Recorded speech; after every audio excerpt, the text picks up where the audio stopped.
Jason, do you feel that movies last forever? Yes.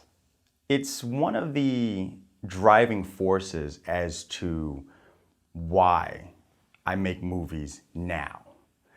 It's one of them things where sometimes when I think of a concept or I think of a story, how I'm going to structure it, I say, man, when I'm 80 years old, how is it going to feel to look back on this? How is it going to feel to share this with my son who's now 9, but at that point will be 40, right? And to the grandkids.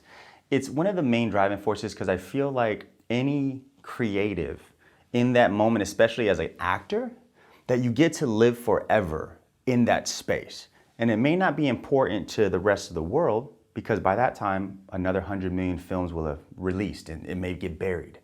But to your family, the ones that matter the most, that image of you moving and talking and being creative will stay within that lineage forever. So yes, I do think movies last forever. So then, if movies last forever, can you explain why you think that Hollywood is dying? That's a good question. I think that not storytelling, I think storytelling will be forever, but I think the model that Hollywood operates at cannot sustain itself. And what I mean by that is you have indie filmmakers all around the world that are able to produce high quality films, web series, content for minimal budgets. Not to say that everything you create, you want to stay within that minimum budget space, but when you look at the way Hollywood goes about doing movies and shows, for someone that's made a few films, you can say, well, that budget, outside of giving it to Denzel or whoever, is highly inflated. So I think that you'll no longer be able to throw $100 million on one movie. Because when that movie fails and you take that loss and then you multiply that by 20 films over 4 years or whatever it is, it's not sustainable. What I think will happen is, or what I think has to happen, is a major pivot. Instead of you putting that 20 million in that one film, you put that 20 million in 20 films. So now you have 20 opportunities to succeed. And to go even further, what my goal is to get a $20 million budget, hire the actors under a salary. Hey, John, you're getting $100,000 a year. Sally, you're getting $100,000 a year. Treat it like a business. And within that framework, create as much content and movies and shows as you can for that time frame. So instead of that 20 million going towards that one film that's being shot within 6 months and then releasing, you take that 20 million, expand it over 5 years, you have your core cast, your editor, your sound guy, and now you go and put out as many movies as you can. Instead of it being paid per project, you treat it as a business as a whole. I think that's kind of the scenario on what I mean by Hollywood is dying and it can't sustain itself.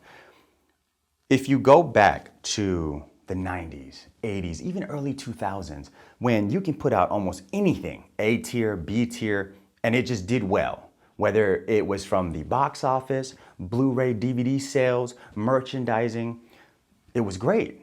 But even Matt Damon said it. He was like, listen, we don't have that to fall back on. That's why those $5 million, $10 million films are no longer made. Storytelling will always be loved by humans, but the inflation of making movies, it needs to decrease. You can't spend that kind of money anymore and keep it going because where else are they making money? Outside of IP, right? Comic book movies that have this whole history of comic fans that then go and buy the toys and the pillowcases and the merchandise. You don't have that with every movie. You have that with certain IPs. And some IPs get lucky to be able to have merchandise be built into the IP. But for the other 98% of movies, what IP is there, right? You're not gonna be like, hey, come buy my shirt. Sure, maybe you'll sell 100, but you're not gonna sell millions of shirts that say Jason's movie, right? Because it's something they watched. Oh, I forgot about it, and then I'm on to the next one. So I just think the model needs to change. Okay, and what if the two actors say, I love your thinking and I love your spirit, but I can't accept 100,000 for this. I actually want to be paid $1 million. Sure. Then at that case, I personally would go get someone else that would accept that 100,000.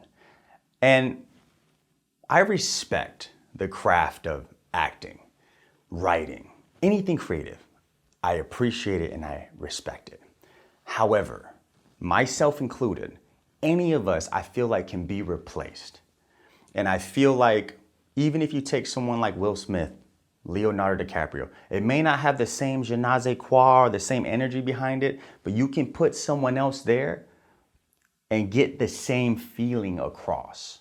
So it's one of them things where I think you're seeing it nowadays, where you have these legacy actors. I'm going to call them legacy for the old Hollywood, right? If you look at the award shows, it's a lot of legacy actors in there. They're taking pay cuts to do projects because unless you're the top 5, top 10, who can afford to pay you what they paid you 15 years ago when they're not getting 15 years ago money? Where's the money going? If it's not coming in, how can you sustain it? Sure. So you think that a movie could be just as viable and get as much eyeballs on it if it was sort of an unknown actor that would take the 100,000? Yes. And I think that the way that works is not by a one-off. It works by, hey guys, the model, we're going to create 15 movies over the next 3 years. And then you have a platform like a Netflix or a HBO Max. Boom, every 4 months, boom, they're releasing a new one. They're releasing a new one because all of these stars at one point weren't stars. So now you create stars by, almost creating a soap opera effect, but with movies. Okay, I like it. Another curveball to throw at you, and that is, what if Sally or John are so great and you love them and they vibe on set, but now they're so great that a bigger fish goes, I want you now. And then they go, Sure. Jason, I'm so sorry. I want to thank you so much for everything you've done for me. I got to take this. Absolutely. And I would champion that. Absolutely. 100%. They're paying you how much? You go do that. Because the whole goal, I think, for anyone is we just want to take care of our family and live a good, healthy, happy, comfortable life. So if I had John and Sally and they were like 100,000 salary, we're doing this thing with this group and they get the opportunity to go make $10 million on this blockbuster, please, I will chauffeur you to the airport, like do that. But you have to build enough momentum to get that opportunity, or how else do you get that opportunity? And I say that because I feel like we're in the day and age now where if you look at all of social media, Instagram stars, TikTokers, it doesn't matter. They're building their own momentum, right? And then that way they're building their own audience. As an actor, a director, the only way you're able to build that momentum outside of, doing shorts and things of that nature is to work, to go and do the movies, to go and act and showcase your ability. How else are you going to do it? Because I thought about this on my drive here today. I was like, man, how do you get to level 100 from 1? And then it hit me. You don't focus on level 100. You focus on what can I do today to get to level 2? And then from 2, you work your way up to 100. It blew my mind for such a simple concept, but a lot of times we look at the end goal, not how can I just get to the next step, right? And you can put that in any way. I thought about it like from a big business standpoint, right? Oh yeah, maybe I'll build this company that, transports people, right? Okay, you're not there yet, but what can you do today to get closer? Maybe it's write the plan down. So I think that's a big lesson for anyone is, hey, you want to get from that 100,000 to that 10 million, that blockbuster movie, focus on how you can get to number 2. Sure, and I love that. Do you think that product and having a business can be boiled down to the same thing as the magic that a star has? Because if we take Will Smith, we could get someone that looks like him, but they might not have the same sparkle in their eye where you're like, wow, I just want to watch this person. Sure. And I like this person. They might look great on the outside, same characteristics, but there's just a magic some of these people have. Sure. that you just really can't even explain what it is. Sure. A quirk, a little idiosyncrasy here or there. So can somebody be, if we had to take two new stars to put them into your sort of funnel, would they have the same magic? What you're saying is absolutely true. Not everyone has the magic, right? My wife and I were watching this movie with Julia Roberts recently, and I was like, I'm not gonna say it was boring, but it's not like there was a lot going on. And I was like, but I just wanna keep watching Julia Roberts, right? Sure. So what you're saying is absolutely true. I think that within the system that I'm talking about, it's not necessarily the individual that makes it. I think it's the movie as a whole. So you're not reliant on the star power, you're more invested into the film itself. So whether that would be Will Smith or another actor or someone that's completely different, you're not selling it on Will Smith. You're selling it on, like if you think about Netflix, for example, a lot of times you'll come across newer films that I would say most Americans don't know who the stars are. But you put them on that main page, or even if you tweak the system and say trending, now you have people interested and they're gonna go watch it. And there's a lot of times where even myself, after the movie, I didn't IMDb the cast, I didn't do anything. I watched it, I enjoyed it, and then I went on to the next thing. But the way that those subscription models maintain is they need a certain flow of new content to keep the viewers engaged. So if you did build a model where you treated it almost like, not to say that movies aren't a business, but you structured it like a business where it wasn't about, okay, this person gets 5 million, this person gets 25,000, this person gets 100,000. And then you just even it up across the board and be like, hey guys, let's do this, let's rock out. I think what happens is you meet two criteria. The creative gets to create, and I always say that when you're able to create, you're able to feed your soul. So on the daily basis, we live in the gray, right? But when you get to travel to Spain, you add a little purple. When you get to eat that new food, you add a little green. When you get to create, you add different colors to that gray. And that's the beauty of something like this model, is the creative gets to create, right? But they still get to sustain their life at the same time. So the main question is, I would say for creatives, like, would you take this, right? If I could come up to you and say, hey, for the next 5 years, you're gonna get $100,000 a year, which is gonna turn out to $500,000 guaranteed for 5 years, we're gonna make these movies. You get to make 10, 15 movies and be employed at 6 figures for 5 years. Sounds good. Or you can go audition and hopefully you get the big fish. It's up to you. I, fortunately, haven't captured the big fish. So my position may be a little jaded, right? But the percentage of less than 1% that ever catches the big fish, you have to ask yourself, what's more valuable? Living in the gray and getting the color while still sustaining and enjoying your life and making money? Or I'm gonna just struggle and I'm gonna audition and try my best to book that big fish, which I personally, with it, after experiencing the going off the ledge at 18 and living in LA and in a different time where you had in-person auditions and you had the circuits where the casting director started knowing you, I would take the 5 movies or the 5 years at 100,000 a year being creative. Jason, let's say one of your friends came to you and said, I want to make movies. Mm-hmm. What real world advice would you give to he or she? I would say you only live once that we know of.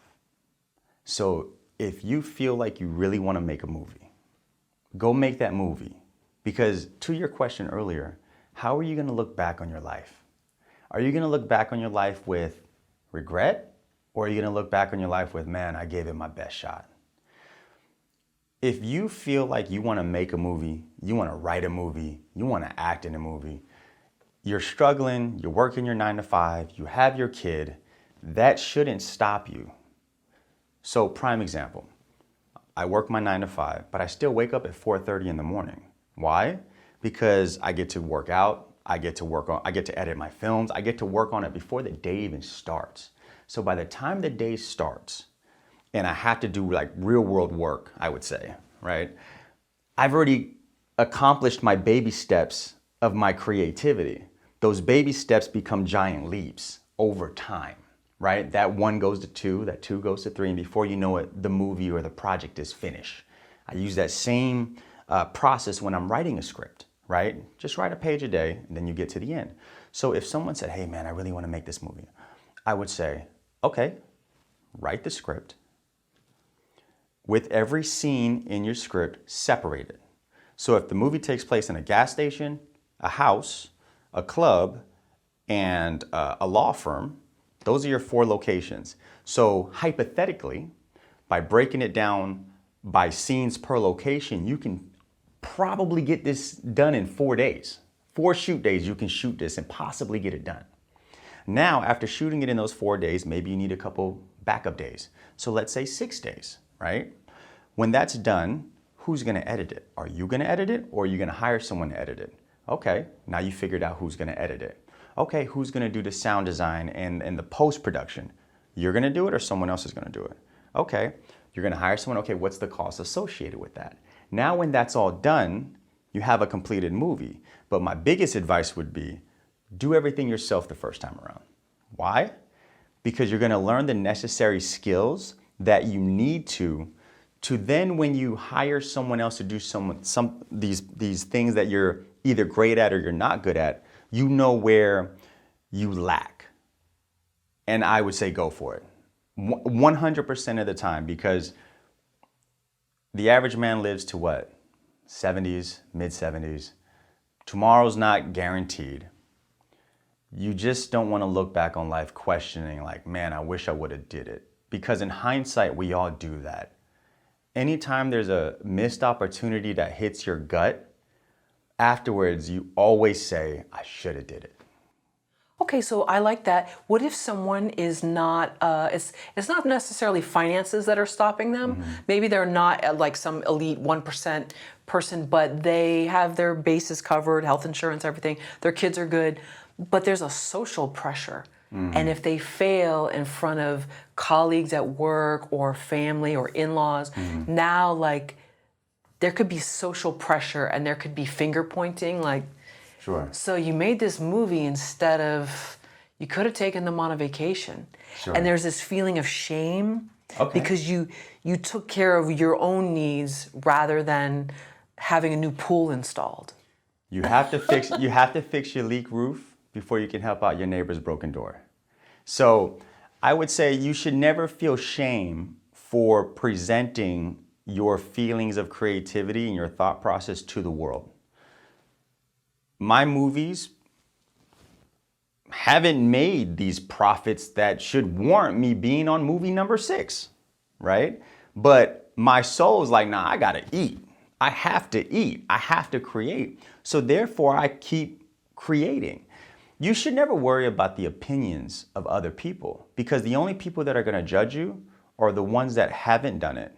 Because the ones that have done it or are successful, they're gonna encourage you. Because the ones that have done it knows what it takes. The ones that are successful knows what it really takes to get to their level. So what you'll realize in life is anyone that's doing better than you from the outside, the perception, they'll more likely encourage you than they will to dismiss you. And why is that? Is because the people that I've come across, and I'll say this with Speed Faster. We're working on a film that's called Speed Faster. It's the sequel to Four Amigos, but we're shooting it as a standalone film. These guys have Ferraris, Lamborghinis, like Phantom, Rolls Royces, all these really expensive cars. They do really well. They're some of the nicest people I've ever met in my life, right? Heartwarming, just very loving. And where that comes from, I think, is when you work so hard to build something, and you see someone else over there on level 1, but they have the energy and the dedication and the tenaciousness to build it up. There's a respect and there's an appreciation for that process. So if you're in the beginning stages and you're like, hey, I'm gonna do this, people are gonna dislike it. That's art. People are gonna hate it. That's art. Do you like it? Because you're not competing against James. You're competing against the person you were yesterday. And I can say that as an artist, I'm way better today than I was yesterday. That in itself is a win. As a husband, as a human being, as a father, I'm way better today than I was yesterday. And I think every experience in life helps with that. Prime example. I know that as a human being, I grew, and I think art and everything helps because it was my sister's birthday yesterday. And normally I don't tell people happy birthday. I just don't. I don't expect it from people, and I just typically don't say it. But the thought process occurred to me, how would she feel if she got a happy birthday from me, right? Because I'm the older brother. She's never gotten it from me before. So I said, happy birthday. I sent her some money, all that good stuff that a bigger brother does. And she was so grateful for it that I was like, I guess that's empathy. I don't know what it is, but this is like the first time in my life in my late 30s where I'm like thinking, how would my actions affect the thought process in the day of someone else compared to, I'm just in my own lane. This is the goal I'm trying to get accomplished. Everything else doesn't matter. It's a fascinating thing. Sorry, I'm confused. Why don't you believe in wishing happy birthday? It's not that I don't believe in okay. it. Yeah, no. I don't. It's not that I don't. It's just I just typically I don't think about it. So Right. even on my birthday, I don't tell people when it's my birthday. I don't Sure. celebrate. I just kind of like, okay, cool. Like I got things to do. So it's just one of those things where I've never put any weight to it. Okay, I understand. Yeah. No, there is something to that because if certain social media companies know your birthday, they might announce it to followers and things like that, and it makes it weird. There's like an obligation. Sure. You feel this weird social obligation. So that makes sense. But so okay, because I know before when we talked last time you came, you shared an intimate moment where your family realized that it was very important for you to make films. Sure. And they got it, and it was a magical time when you told us about that because a lot of people do get pressure, especially maybe men that are parents and things that you I have another moment like that. Oh, too. you do? Okay, Yeah. yeah, let's hear it. So we did a not a premiere, but a screening of Always Smile, which is a movie about two brothers and their bond. And my wife was in the audience, and she watched the audience react and bring their family members and everything. And she looked at me and said, I get it. And up until that film, my wife wasn't necessarily an advocate through words. She was an advocate through action because she would let me make the movies, right? I have to get her approval. But in that moment, she was like, I get it. The way it affects people, their families, the storytelling, I now understand it. Whereas before, I think there was a disconnect because she would see me put in all this work and all this effort to make a movie, and the funds, right? The win through monetary means wouldn't necessarily match the effort. And she would look at me and I don't want to say see the disappointment, but from a loving partner standpoint, be why do you keep putting yourself through this? But then when she saw I don't want to say premiere because it's being submitted to festivals, but when she saw the screening, she looked at me and said, I get it. Nice. And that was a win as a husband, as a creative. It was like, thank you. This is what I do it for, right? This is like, I'm looking 30 years later when I'm old and I don't have the energy anymore, and I'm sitting with my grandchild and I'm like, look at your granddaddy, look, this is how we used to do it. So yeah, it was a good moment. So it was a second form of validation. Yes. Okay, I like that. That's beautiful. If you are writing a story, you may be interested in our new book, the sponsor of today's video. After months of working on a story, have you ever said to yourself, I don't know what my main character wants. Why are my side characters more interesting than my main character? 17 Steps is a workbook-style tool with specific questions to help you dive deep into your main character and story. We've linked up to 17 steps below. Now, back to the video. But when you go to, let's say, something like a Tubi, and you see different titles and, images, movie posters, do you watch something and say, I figured this is why this one didn't do well, or this one is why this is being featured and propped up on Tubi? Because I love going to Tubi for that reason. Yes, absolutely.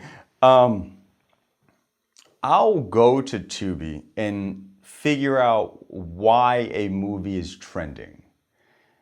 And I'll look at the cover, and then I'll push play for a few minutes. And a lot of times I'm perplexed, and this is where the creative in me comes into play. I'm like, the lighting isn't that great. The sound isn't that good. The story's okay, but it's trending. So clearly they're doing something right that I'm not doing, right? And that's not to say that, I'm making the best movies in the world, because I'm not. But when you look at Tubi and you see all the movies that trend, you have to ask yourself as a creative, and you have to almost put your ego to the side, because it's no longer about what's the best quality. It's what is the story that's captivating the audience that it was intended for. I think that was the big differentiator for someone like myself. So when I made Rhino King, that was made for Tubi. That wasn't made for, okay, I'm gonna try and sell it to this distributor. I'm gonna try and get it on that platform. It was, no, we are making this movie for Tubi. As soon as it's done, it's released, right? We used Film Hub to release it. And the marketing, even though it's on Prime now, the marketing dollars that I have for it, I'm waiting for it to go to Tubi. So then I can start pushing it. Oh, great. And that movie, you have James, male dancer, house husband, and he goes through his journey, rom-com, real fast pace, 80 minutes, before you know it, it's over, done. The audience for that were females. So I made it for females. And I think once you know your audience and you know who it's for, you don't have to get the rest of the world. You don't have to try and win 100. You just have to win your audience. So knowing your audience beforehand, I think, is very important. And sorry, you wrote the script for that as well? Yes. And when you were writing, did you say to your wife or whomever, this is for Tubi, I am making this? You 100%. did? Okay. How smart. Okay. Yeah. That movie from the gate, because I was looking at Tubi and I was like, I see what's trending, right? And we're not talking about the older Hollywood movies that tend to trend. We're talking about like the indie projects, right? And there's a reoccurring theme across the board. And anybody can go on Tubi right now and you'll see it. And I said, I see what these stories are now. I won't do these stories because I'm not interested in these particular stories. But what I will do is make a film for this audience in my particular way. So I can give my original voice, but it's targeted towards an audience. It's like creating a unique bow and arrow and you're shooting it towards your target, but instead of using wood, you're using, I don't know, titanium, spears or something, I don't know. So. Okay, and so it's not on Tubi yet, Not so yet. we don't know if the formulation worked. Sure. But it's a test. Watching the trailer, I was like, I would watch this. Yes. So, You're my audience. I guess I am. Okay, we'll see in maybe, 6 months? Yeah, maybe. I think based on I would say to all the filmmakers, join the Tubi Facebook groups. Okay. They seem to help push movies when they release. And I know that because when I put Rhino King, I was like, hey guys, it's on Amazon Prime now. Majority of the comments were, oh, you got to pay for this. So that was the stop. That was when is it coming on Tubi? I'll let you guys know when it drops. So a lot of those groups, they wait for it to particularly drop on Tubi. And out of curiosity, the people in those Facebook groups, are they other filmmakers? Sometimes yes, sometimes no. Oh, interesting. Okay. Yeah, but what I do notice about those Facebook groups are the ones that are ran by filmmakers, they're kind of iffy on whether they're going to allow you to post your movie or not. Sure, because there's an element, same with Reddit, there's Sure. an element of this self-promotion. Because it goes back to, I think, something Jay Horton said when he was on our channel, was that a lot of indie filmmakers don't always watch other indie filmmakers' movies. So that's why I was curious. I think he's right. Yeah, sure. That who was in sort of the Facebook group, but that's fascinating. So you're waiting for that to happen, and then you're gonna hopefully post or have them post on there. Yeah, I'll do the full marketing push for that run. And I know people might say, well, why wouldn't you do that for Amazon Prime when, you know, right now it's up there for like $2.99? For me, it's more, I want to test my theory. And I only have a limited amount of funds, so those limited amount of funds, I have to aim it correctly. What you'll realize is fairly quickly is if you put a couple $100s behind something, you're not going to really get a return. It has to be a constant drip of a couple $100s throughout 6 months, 7 months, however long it is, before you start seeing those numbers populate. People have to see it a few times before they're like, let me give it a watch. So with that, I wanted to test my theory because there's a few things that are happening. Distribution, when I got into filmmaking and based on the stories that I've heard, has completely changed.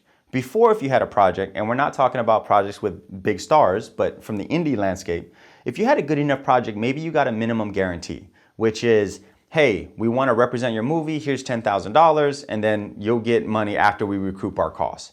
Nowadays, they're not offering, for the most part, minimum guarantees. And you're still responsible for splitting the funds while also responsible for marketing the project. So with Rhino King, I took it upon myself where I was like, okay, well, let me hold on to the distribution. Let me use a service like Film Hub. Let me populate it on these platforms, and then let me market it and see what it does. Because I know that if it doesn't do well, when I had a particular audience in mind, and I'm putting the money behind it, and I'm able to see the numbers and it doesn't correlate, then I know, okay, well, these distributors are not necessarily lying to you either. You just have a film that people are not interested in.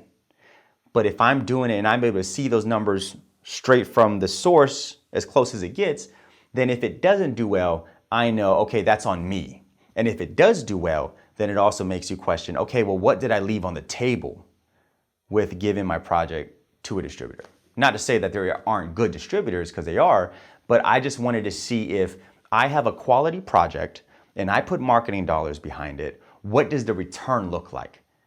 This is almost a self-test before I get to the next 2 movies to determine, okay, do you go with the distributor based on these results, or do you keep it and then multiply that by 3 movies compared to 1?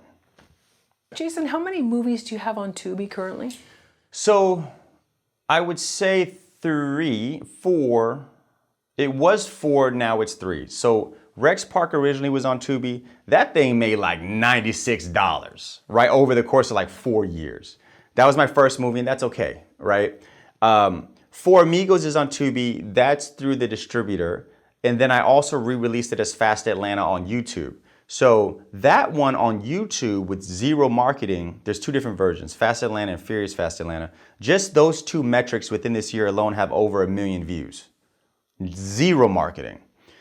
Pizza Boy Rick, which was on Tubi, is no longer on Tubi, but that's on the CW. I don't know the numbers behind Pizza Boy Rick that's on the CW. And then we have Med Spa Life, which was a reality show that I did, that's on Tubi. So the next 3 films, the Rhino King, Always Smile, and Speed Faster, with Rhino King, I'm waiting for Tubi because that was made for Tubi. With Always Smile, I made that almost as a festival film. So it has a different energy behind it. It has a different way of storytelling. It was created very differently. Speed Faster is more of a, I don't want to say commercial indie, but it's more of like a commercial indie based on how I set it up. Okay. So we'll see what happens. Are you able to share any numbers in terms of how much you made, or that's something you don't feel comfortable with? No. So within the indie space, Rex Park made like $90 over like 4 or 5 years. The one that's actually made the best was the reality show I made called Med Spa Life. Oh. And that I think right now is at like $2,500, right? Okay. And that $2,000 came from Rio Shorts. It's a vertical kind of setup on it. So none of my movies have been this blockbuster hit or have done anything that would warrant me to continue making movies. But there's this thing inside of me where I'm like, I have to figure out what that thing is, because I know that I'm making a mistake somewhere. And I know that because of the reception of people when they actually see the product or the project, and they're like, wow, that was great. Okay, well then if it's great, then I have to figure out what am I doing wrong to where I'm not getting it in front of the audience. So with Rhino King, that was the first movie where I actually joined all the Tubi Facebook groups and all that stuff to try and help push that. So with every film, what's happening is I'm doing a test of learning how can I get better at this to do this compared to let me just give it to this distributor, let them put it through their channels, and then, oh, when it comes out, I can tell people, hey, it's on such and such. It's understanding the mechanics of presenting a movie to the world and how to get that to do well. And once I cracked whatever that code is, and then I'm able to duplicate it and see that it works again, I think that's when the momentum of success starts happening. Sure. Well, you're a network engineer. Yes. And that's problem solving. Yes. It's why is this handshake not working with this handshake? That's exactly what it is. And so you know how to kind of like look at something and take it apart. Sure. And so it sounds like that's what you're trying to do Yes. with your films. That's exactly what it is. The only difference is with movies is that it takes me 6 months, a year between each one. So when I have to do the problem solving, I have to wait a lot longer. Whereas in engineering, it's instant. Oh, okay, that packet's not talking to that packet. Oh, that did not get over there. What's the problem? Let me go ahead and see where the blockage is happening. With movies, you have to wait, and everything is different. You hope that if I put $500 in marketing that you get 1,000 back, right? But in reality, if you get 1,000 back, you're down 500, then you got to cut 20%, which is 200. So now they are 300. Was it worth the effort? I don't know yet, but I'm determined to get there to where once I solve it, then you're no longer just talking to an indie filmmaker. Because if I solve that 1,000 now turns to 2,500, okay, so what happens when I put 10,000? Is that now 18,000? Okay, well, what happens if I put 50,000? Is that now 97,000? So it's just figuring out whatever that whatever that movie formula is to get the movie to the audience to where they'll actually watch it. Jason, why can't you make short films? I'm just not motivated by it. I think for me, everything is 80 years old, look back at your life. How do you feel? Go big or go home. Do as much as you can with either as little or as much resource as you have. With Speed Faster, which is the biggest film I've ever done to date, like we have stuff from Japan, Italy, Jamaica, like a lot of stuff is going into this one project. Semi-trucks, all this stuff. It's because I looked at Four Amigos and said, I can do that better. I know where I went wrong. Back to the problem solving, right? I was like, I know what I could do to make it better. Not necessarily as big as something like Fast and the Furious, but I know how to make that better. So then I'm like, okay, let me do Speed Faster. It's one of those things where with short films, I don't see it as a challenge. And I think I'm driven by the self-challenge and the self-goal that I create. And I think that's the driving factor of why I'm on movie number 6 when I haven't seen the results or the wins to push me to go to number 6. I feel like if you pursue anything in life, little wins refill your gas tank. And they're like, okay, I can go another step. Okay, I can go another step. I haven't necessarily had those little wins yet, but the goal is a big enough driver for me that I keep going. So with short films, it seems so easy to me in my mind where I look at it and it doesn't matter what the story is. I look at it and I'm like, oh yeah, that's like a weekend. So it doesn't light me up. I'm fueled by things that light me up. For example, if Hollywood came today, hey Jason, we love what you're doing, man. We want you to do this project for $5 million. Or, hey, we really like this project. Or I like this project and hey man, the budget's $200,000. What do you think? If I'm more lit up about the $200,000 project, I would do that before the $5 million project. It just goes back to, are you gonna regret life and the decisions that you made, or are you gonna be okay? I fortunately have a skill set, and through making movies, I've kind of acquired the thought process of I can do anything. As long as I tell my son this, as long as you can have basic reading and writing comprehension and do basic math, you can acquire the skills and learn anything in life. So with that, if you realize that life is a game of points, and every point that you gain or learn, you become better in any aspect, whether it's engineering, doing interviews, drawing, building a house, that those experience points build up. So as long as you know that, you'll never have a problem, because you have the mindset of like, okay, I can go hustle, or I can go learn, and I can go build, and I can go do. Do first, think later. You'll get a lot further that way than thinking first, doing later. Because in that moment, when you have that universal energy to do something, you need to jump on it. And I say that because with Speed Faster, I was gonna wait to get a budget to properly do Speed Faster, because I wrote it with like a big $5 million budget. The energy was so right in the moment that I was like, we have to do this right now. Because if we don't do this now, we may never do it. And then that's how I jumped on it. Well, you say go big or go home. You know, you told this great story that I loved about when you grew up in Hawaii, how you would make food with your family and sell it to construction sites. And I love that. And it sounded like it taught you to kind of like become a salesperson, essentially. Have you ever gone home not feeling big? Because that will not every time is a win. Yeah. Quite often, actually. I don't never feel big. I just do as big as I can. So I think what happens is, from a filmmaker standpoint, as you continue to make movies, the shine of it starts fading. You've seen your movie screen on the big screen. Now when you see it a second time or a third time or the fourth film, it doesn't have the same effect as it did the first time, because you've done it a few times. So it's not that I ever feel big. It's not even that I feel gratification or, hey, Jason, you did a good job. I don't even feel that either. I feel, hey, you have work to do. Go get it done. And that is it. It's like the journey of get it done. You haven't done it yet. Get it done. Prime example. In Speed Faster, it's not even that kind of movie. But I gave this one scene performance that I questioned my entire career if I could ever deliver that performance. I didn't know if I could do it.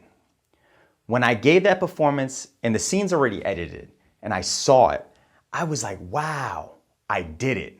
I felt more proud of that one scene as an actor, because I spent 20 years not knowing if I could perform at that level.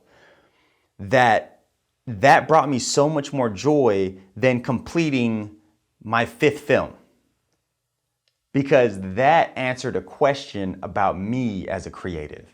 And it was like this crying scene with tears, and I was like trying to talk, and I was like, oh, you did that. And that brought so much energy out of me, where I was like, okay, if you put me in a room with Leonardo right now, let's go. Prior to that scene, I was like, I don't know if I can do that. So yeah, I don't always feel big, but I just do. And then the results of doing lets me know, like, oh, okay, you did it. You did it. It's okay. Be proud of yourself.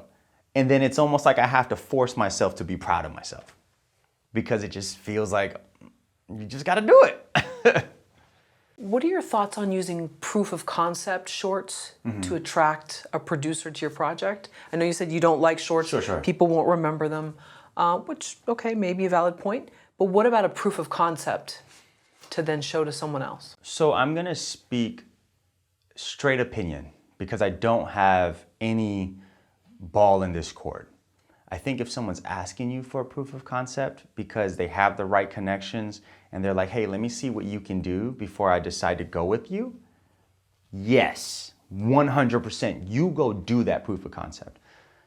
But if you're gonna go do a proof of concept to hopefully sell it, to then go and make the thing, you have to ask yourself and be very honest. How many times does a proof of concept in 2025 or even 2024, does that lead to doing the thing?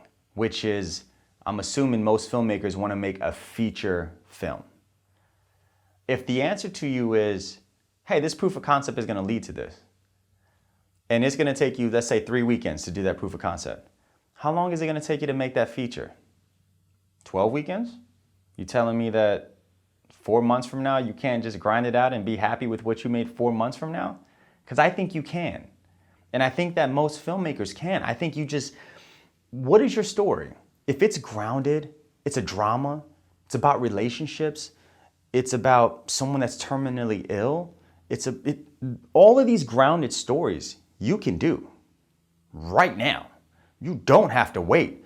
The only time that the proof of concept becomes this high thing where you're really trying to get these incredible budgets and these big teams is when you're doing big stunts.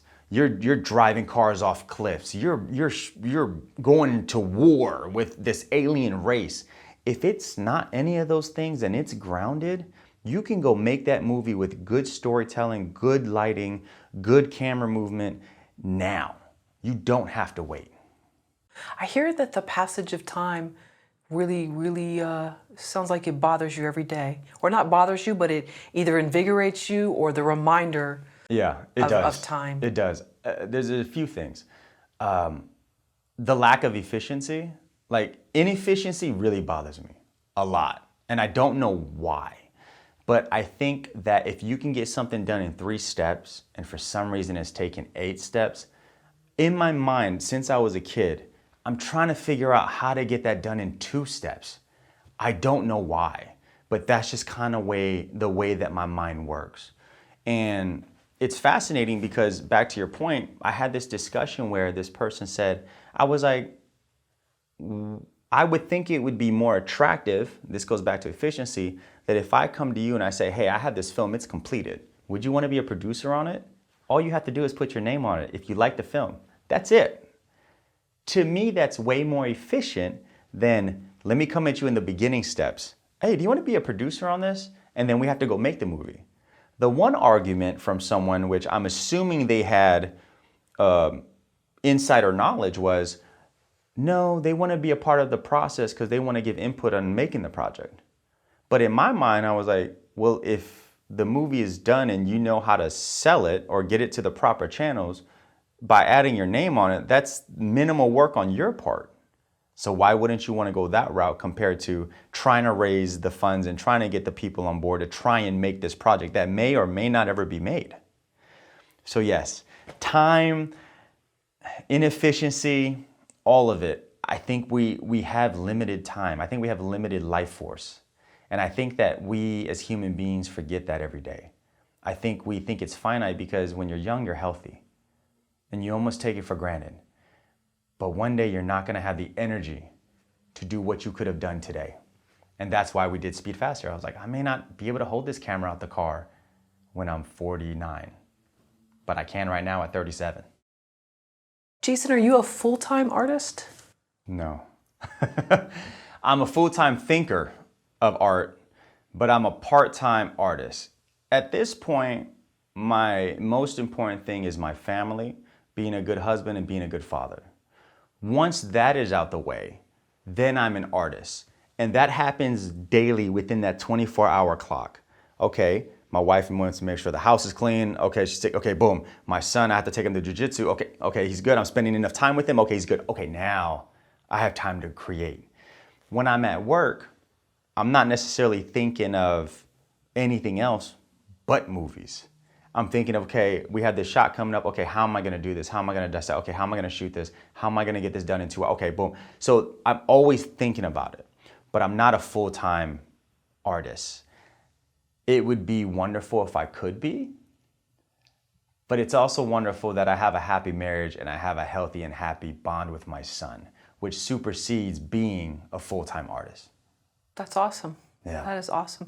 And you've also talked about previously in our last interview that as part of your work, and maybe this has changed, but there's either nothing happening or the world's falling apart. Yes. So it sounds like you might have some downtime at times, right? And that's how it is, I think, with a lot of engineers. So what happens is you're either extremely busy or you have this downtime.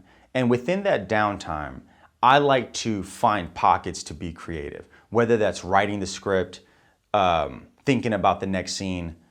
seeing what actors, how am I going to place them, shoot it. Movies are one of the few things where I can fully visualize and see the scene in real time. I can sit there and just see it. And my wife will notice it. She'll be like, oh, you're thinking about a movie right now, right? I was like, yes, because I'll sit there and kind of zone out. But I can't do that with anything else. Like if we come into this room and you're like, hey, I'm going to put a couch here and a table here. I cannot see it. I can't visualize it at all. But with movies, I can visualize the entire scene and how I'm going to shoot it and what it's going to look like when I'm done editing it. Right. Yeah. No, I love that. You said not full-time artist, but full-time thinker? Yes. So I love it. Part-time artist, full-time thinker within the art space. That's awesome. Yeah. What I could say to kind of help the other creatives out there is that right now we're on movie number 6. I write, direct, produce, edit, color grade, sound design, all that good stuff. I don't have an agent. I don't have a manager. I don't have representation. I'm not looking for it, not to say that I wouldn't take it, but it's one of those things where I only say that to say this to the creatives. You don't need those things to allow your voice to be heard. You don't need anything but you and that camera or that computer or that pen or that paintbrush to start allowing your voice to be created and to be heard. So I think that's a very important thing because a lot of times actors think they need agents, managers, directors think they need, any of this to do something. We live in a time now where you can just do. So. And I love that because you did play the LA actor Sure. sort of, and game is trivializing it, but you were here for several years, and we Sure. talked about that in the last interview, and it can really beat you down, especially you said the worst part was callbacks. Yes. Because you got so close to it. And I love that because I would hear so many people say, well, my agent's not sending me out on anything. Mm-hmm. And the fact that you're like, no, I'm going to not be in LA anymore. I'm going to go here to another place, maybe better quality of life, cheaper place, but nicer place probably. Yeah. But I'm going to do it myself. And I think that's awesome. Yeah, I spent 10 years running that circuit. And I think to myself in hindsight, man, if I would have spent those 10 years just creating and investing in myself, where would I be? What would the landscape look like? Because that's a 10-year gap, which could have been a 10-year head start. So a lot of times, whether you book it or not, it's not based on your talent. It's not based on your look. They may have already casted it. They may have already known who they were gonna cast, or it could have just been something of like, oh, I don't like that person's hair. I like this person's. Okay, cool. So it has nothing to do with you. But as the creative, you take everything personal. You're like, oh man, what did I do wrong? Oh, okay. Oh, I didn't get it. It's back to you, but it's like, you may have done everything right and still didn't get it. But if you take your life in your own hands and you spent those 10 years and you made 2 movies, you're 2 movies ahead playing whatever the role is that you wanted to play or be casted in.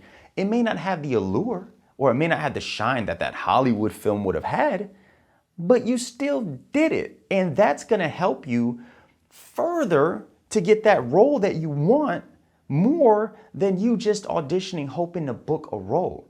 I could probably right now put together a killer acting reel for myself, but I only have that material because I've been making movies for the last 5 years. Is that something that eats away at you, that 10 years were, quote, wasted? Because it doesn't, is it really wasted? No.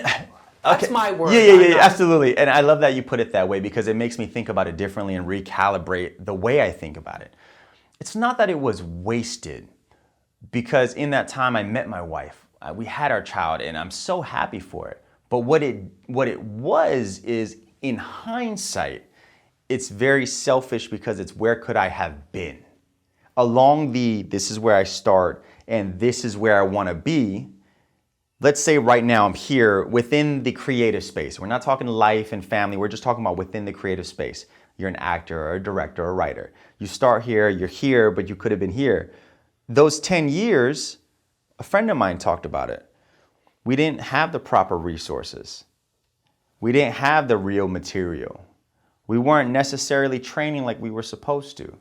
We weren't ready. We had youth and enthusiasm and optimism. And then over time, the beatdowns of not progressing starts weighing on you no matter how optimistic you are. So when you think about the progress I've made in the last 5 years, really I take it back to progress, compared to the first 10 years, it's night and day. Because in the last 5 years, I've taken 20 steps forward. But in the 10 years, I took 5 steps forward because I was waiting for the approval of someone else for things that were out of my control.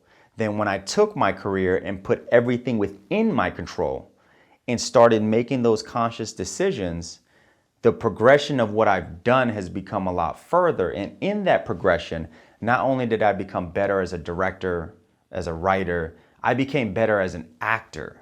Because within that 10-year circuit, I could only practice that acting for real whenever I booked a job.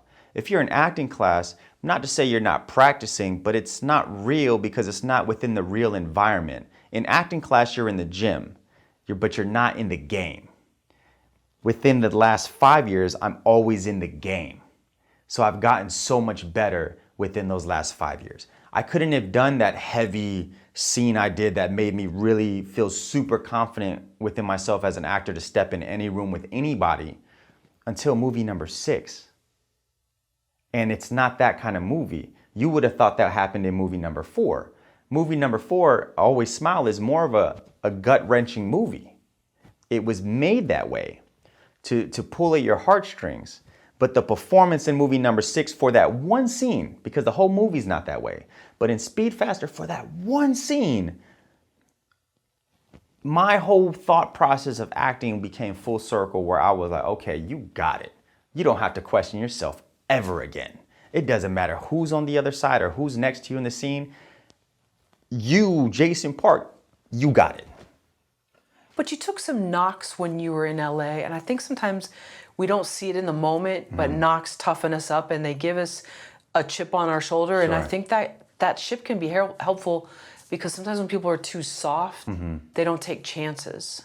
Yeah, absolutely. And so, without having to go back into some of the stuff that you talked about in our last interview, we can link it to this one, but that maybe that was needed. That was sort of an incubation. Yeah. It almost feels like it was an alpha stage or a beta stage. It now in hindsight, it feels like, man, that toughened you up and kind of got you to a position where you were like, I've had enough. Let me go and invest in myself, because we don't know where the next 10 years could be, right? I could be in a position to where I'm able to elevate other creatives on a larger scale because I'm no longer in the Jason Park indie space position. I'm now in the, hey, what's up, Tyler, Mr. Perry? Okay, yeah, can we do this? Okay, great, right? I can make that phone call now because I've generated such a body of work that then generated the numbers, that then generated the finances, that now the conversations are in different rooms. I'm no longer the actor that I once wanted to be. I'm now the guy that makes projects that are successful. Jason, what makes a good story? So this is different for every single person watching. I personally like fast-paced stories that move. I don't like slow burns. Even though Always Smile I made as a slow burn, because I had to answer a question within myself, can I make a movie like that? So then I made that movie. Stories, I think, for human beings, what makes a good story is how much can they relate to the overall story, or how can they relate to the characters within the story. The 3-act structure may be the thing that for most people works because it's worked for so long. But for someone like myself, I tend to do things very differently. With Rhino King, I follow the 3-act structure. With Speed Faster, there's only 2 acts. There's the group, everyone's separated. There is no, oh, we come back together and save the day. No, there is, as an audience member, you're invested into the story, into what's happened. And when it ends, you're like, no. I have all these questions that need to be answered. Well, then you're going to have to watch the sequel if the sequel happens. I think there's different ways to formulate a story. And I think what happens is, it's kind of like a math problem. When you're taught there's only one way or two ways to make a story and you follow that structure, then that limits the creativity that you have as a creative. So if you're a writer and no one ever told you about structure and you just wrote, what would that story look like? What would it feel like? Would it be 90 pages of slow burn and then 10 pages of, oh my goodness, craziness just happened? Or would it be, oh, he didn't find love until the last chapter. There were no arcs. He gradually found love. What would that look like? I think back to an original question, that is the biggest thing that hinders creatives, is following the advice and the structure of someone else that did it while not allowing yourself to speak and operate throughout your own thought pattern. If someone like Elon Musk only ever followed someone else, would we have rockets that are captured by T-Rex arms that go to space and are reusable? I don't know. But I think when it comes to good stories, if you can relate to it as a human being, if it's something you've never seen before, I think it's all good, because I think that there's someone that can relate to all of it. Jason, do you act in all of your movies? Yes. Okay. So when you're developing an idea, do you always start with your character first? That's an interesting question. I don't start with my character first. So there's two things. I start with the story first. And the ongoing theme that you'll notice within my films are, it's always story-driven, not necessarily character-driven. So the story to me, the encompassing story, is more important than any individual character. And that's just kind of the way I think about stuff. Now, here is something that I know I had a question about myself as a human being. I said, with Rhino King, I play a side character, right? Now, normally as the writer, director, producer, all this stuff, I'm gonna play the main character, right? That's why I started to give myself that opportunity. But with Rhino King, I said, hey, can you play a side character on a movie that you're doing? Is your ego in check enough to do that? And the answer is yes. I had no problem playing the side character. And for that, the movie turned out great because I was able to go behind the camera more and get the shots that I wanted, compared to when I'm on camera in my films. There'll be a gentleman, Luca, whoever's available, will be standing off to the side. I'll set up the camera, have someone stand in place. Okay, I'm gonna come into the scene real quick, action, deliver my lines, do my thing. Okay, cut, let me see that real quick. Okay, that looks good. Okay, move on, right? I give myself the least amount of time because I have to make sure everyone else looks good and we're doing it right. Whereas playing the side character, I answered two questions. I was like, what would a movie look like if I'm more behind the camera? And then, is your ego in check to where you can play a side character and not be the main character? And I'm glad I got the answer to both, because I can play a side character and allow someone else to have that spotlight, you know, for the lack of better words, and be happy and not be selfish or jealous that someone else is playing that role. I'm happy for every one of the actors that I collaborate with, whether it's my project or someone else's project. I want to see them all win. And when they win, whether it's in my project or someone else's project, it makes me genuinely happy. Whereas when I was in my early 20s, I can't say that I thought that way. But now I'm like, I want everyone to win and everyone can win. Is ego necessarily a bad thing? No. Ego keeps me going. But I think that within ego, it teeters on the line of, okay, I need it to push me to keep going because I haven't reached my goal. So let's use that ego to fly me there, right? To fuel that tank when I haven't necessarily got the wins, the financial wins to keep going, or the recognition, or whatever it is. I haven't got, so the ego is gonna push that because the ego is telling you, you got this. I can do this. Yeah, of course. So the ego does that. On the other side, you can't have the delusional ego of, I can do this without having never done it. I think that's when it becomes a problem. I can build a rocket. Have you ever built a rocket? Do you understand the mathematics behind it? Because if the answer is no, then that's a delusional ego. But if you built 12 rockets and each rocket has gotten higher and closer to space, okay, I believe that ego. So that ego within the creative space is, okay, well, I've led 6, 7 films, I wrote, I've done, okay, so now my ego is telling me, oh, I can do movie number 8. Yeah, what is that, a horror movie? I can do that. That ego is saying I can do that because I've done it with history behind the work. Now ego, the wrong ego would say, oh, I can build a house. Yeah, no problem. I've never done it. I don't even use power tools that much besides like hanging up a picture for my wife. So that would be the wrong ego. So it's both. You just have to know which ego to use. Do you think it's detrimental to have a weak ego? Because you see some people where they almost want to play down certain aspects. Mm-hmm. And that can be detrimental too. Like Correct. Having too big of an ego is bad, but also you said it drives you. It can give you energy to do something. Sure. But a weak ego where you don't want to. Well, I don't want to stand out too much. I don't want to do. That can hurt people too, don't you think? I think so. I think that the big ego is for you in the mirror. You're in the car by yourself. I got this, big dog. Yeah, we about to roll up. Like when I'm driving it's 5 a.m. I'm like, let's go. We got this. That's big ego. Little ego of, congratulations. Your film just won such and such. There's no need to be, oh, thank you. It's like, no, you worked 20 years for that one moment. Embrace it. Breathe the air. Take it in.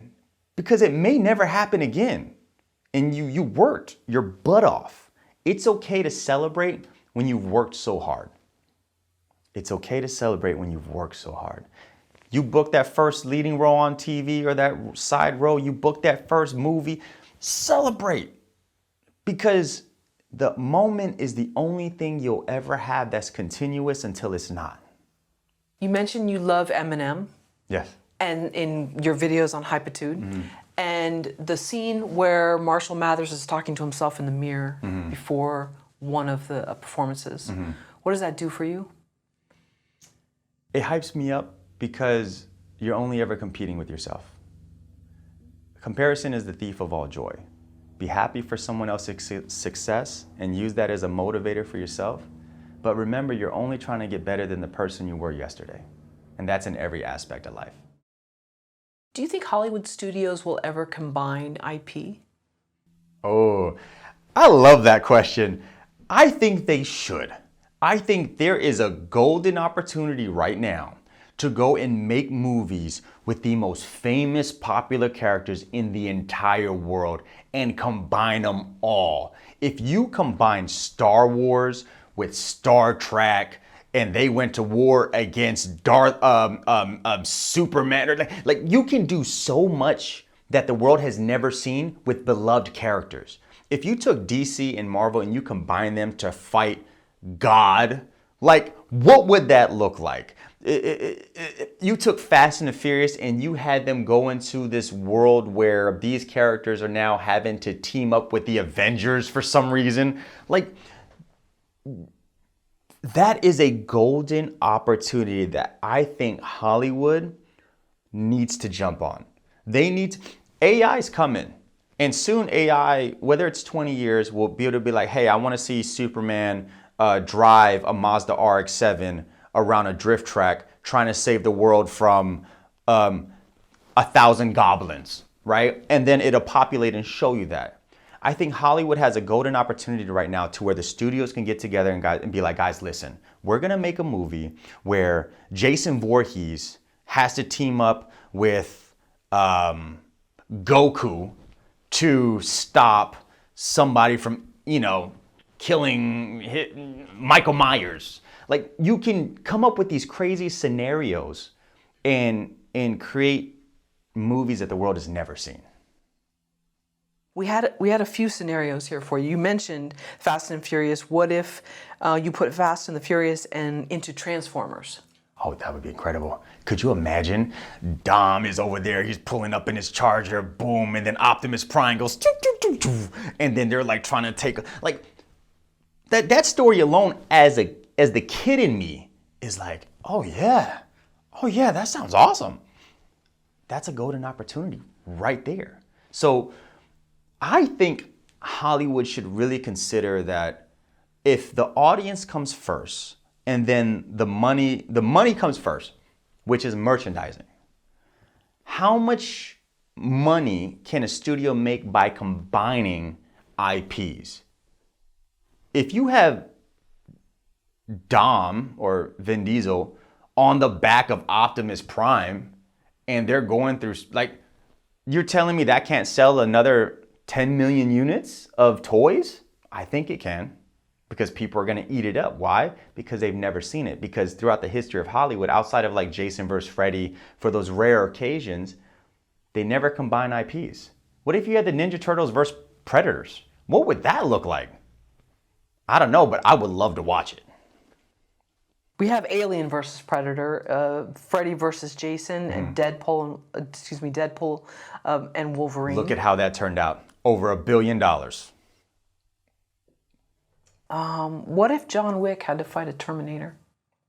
Ooh, could you imagine Arnold Schwarzenegger chasing after John Wick and he's just lighting him up? That would be incredible. For the whole movie, John Wick is going after the Terminator. Now the Terminator's on the run because John Wick is now after him and he's running out of battery.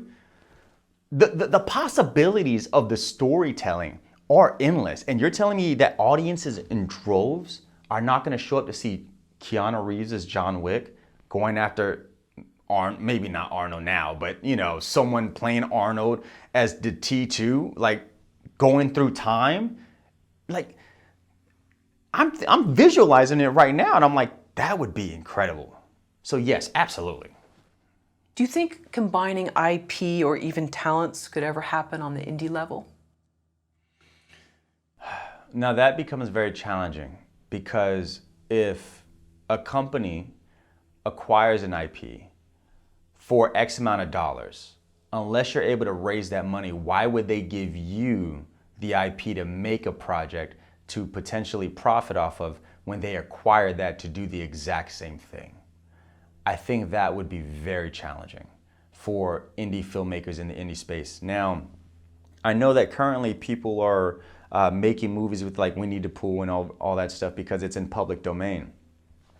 But outside of that, I don't see how, if I created Dragon Ball and I have that property and I have those rights for North America, and John comes to me and says, hey, I want to make this movie. Yeah, no, I just spent $30 million to acquire the rights. I'm making the movie. It's a natural thing of human beings to be like, hey, I paid for it, I own it. It's just natural. I don't see it happening. Not to say that it can't, but I think it's very difficult. What if you try that with some of your IP? So you're saying like if someone, another indie filmmaker was like, hey, I want to make your stuff.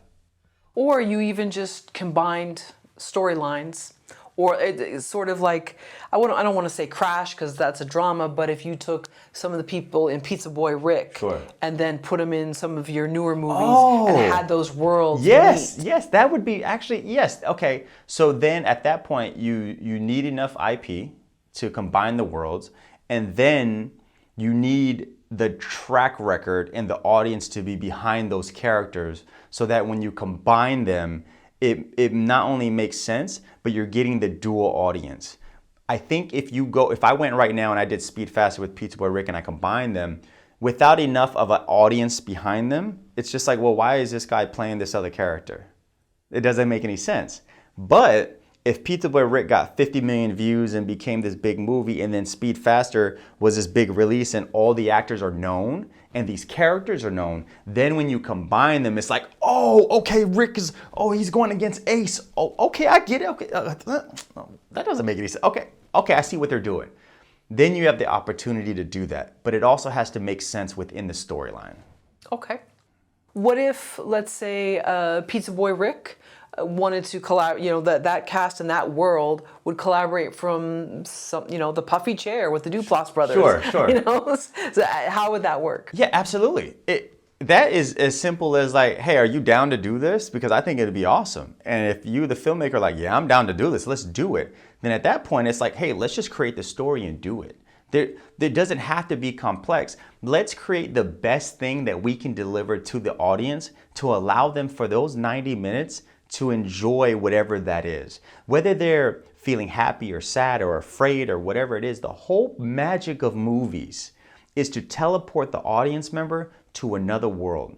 Whether they're invested in the main character or a side character, it doesn't matter. You let them escape reality for those 90 minutes. And I think if you can do that, that's a win. So if there's another indie filmmaker that has a story that, meshes well with this, and it would be incredible if they came together, yeah, I'm all for that. I think that would be amazing. It's been 2 years, I believe, since we last saw you. Mm-hmm. Aside from the projects that you've been involved in, what's changed in your mindset, in your approach to creativity or your approach to living life? It doesn't have to necessarily be about film. Sure. What's changed? So I'll give you two answers. When it comes to the creativity, it's bigger and better. It's one or the other. It's how can I get more value on the screen and how can I make it look and sound better? So it's pushing the envelope as a filmmaker that I want the next movie to look and feel better than the previous movie every single time. As a human being, there's two things that I've actually been not battling with, but going back and forth in my thought process right now as we're speaking in life.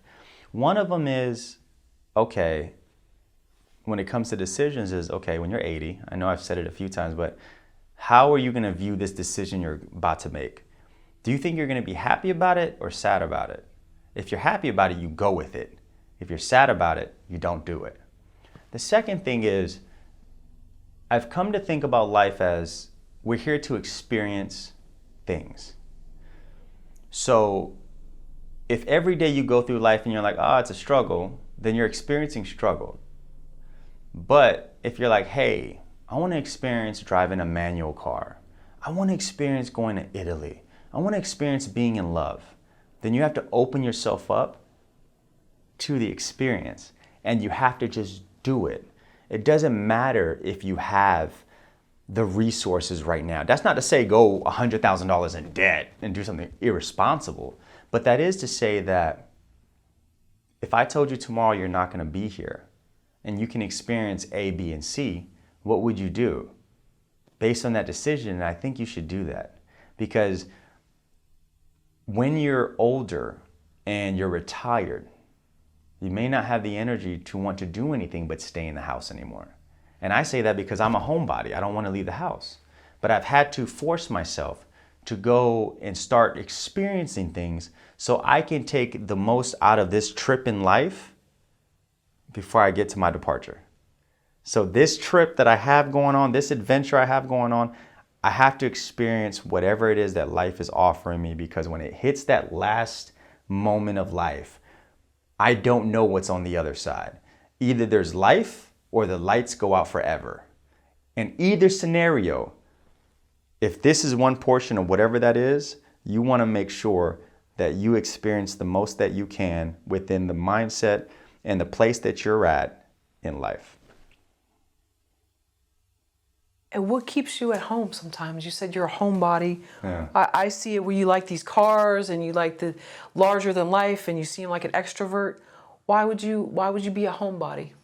Though the extrovert in me only comes out when I'm making movies. When I'm not making movies, I try to spend as much time as possible with my wife and my son. Because it goes back to either there's life after death or there isn't.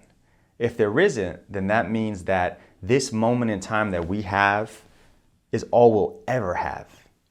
If there's life after death, then that means I get to see them again. It's a 50-50. So when it comes to being a homebody, if I'm not making a movie, which is capturing a moment of time after life for them, then I like to spend that time with them. So that's why I'm a homebody. Yeah.